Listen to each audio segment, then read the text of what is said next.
अस्सलाम वालेकुम, वेलकम करता हूं मैं आपका अपनी आज की इस वीडियो में। दोस्तों आज मैं आपके साथ यूनाइटेड ब्रेवो 2019 की तफसीलात शेयर करूंगा। बहुत ही खूबसूरत गाड़ी है, वाइट कलर में ये गाड़ी है।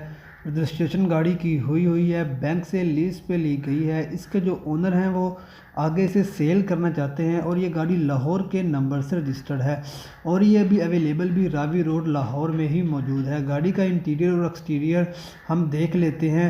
आप देख सकते हैं गाड़ी का इंटीरियर एक्सटीरियर बहुत ही साफ़ सुथरा है, गाड़ी अनटच है बिल्कुल। आप स्क्रीन पे इसकी बॉडी देख सकते हैं, बोनट वगैरह टायर्स की कंडीशन बहुत अच्छी है और इसके रिम अलाए हैं, स्क्रैच लेस बॉडी है। आप देख सकते हैं गाड़ी का इंजन बड़े अच्छे तरीके से काम कर रहा है। मैं आपको बता देता हूं कि गाड़ी की मज़ीद क्या स्पेसिफिकेशन है और आप ये गाड़ी कैसे और कितनी किस्त में हासिल कर सकते हैं। तो दोस्तों 7 साल से ये गाड़ी लीज पे ली गई है, 7 साल की इंस्टॉलमेंट पे ली गई है बैंक की तरफ से। ओनर का जो कहना है वो ये है कि वो इसे सेल करना चाहते हैं।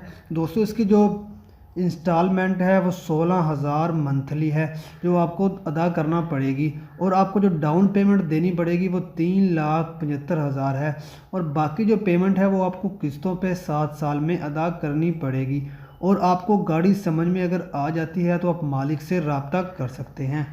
तो दोस्तों रब्ता करने के लिए इसी वीडियो की डिस्क्रिप्शन में आपको लिंक मिल जाएगा। आप उस लिंक के ज़रिए मालिक से रब्ता कर सकते हैं और गाड़ी की मज़ीद तफसीलात भी ले सकते हैं। अर्जेंट सेल है गाड़ी, आप इसको ख़रीद के फैमिली के लिए भी यूज़ कर सकते हैं। तो देख लें, अगर आपकी समझ में ये गाड़ी आती है तो आपको मुनासिब लगती है तो आप मालिक से रब्ता कर सकते हैं। मैंने आपको बता दिया है कि आप मालिक से रब्ता कैसे करेंगे। बाकी मज़ीद तफसीलात हैं जो वो आप मालिक से ही लीजिएगा। और मेरी आपको ये एडवाइस है, जब आप रब्ता करें उनसे तो डॉक्यूमेंट वगैरह क्लियर कर लें और बैंक की मालूमात ज़रूर लीजिएगा। तो दोस्तों अगर वीडियो आपको पसंद आई है तो लाइक कर दें, शेयर कर दें। दोस्तों मिलते हैं नेक्स्ट वीडियो में, तब तक के लिए अल्लाह हाफिज़।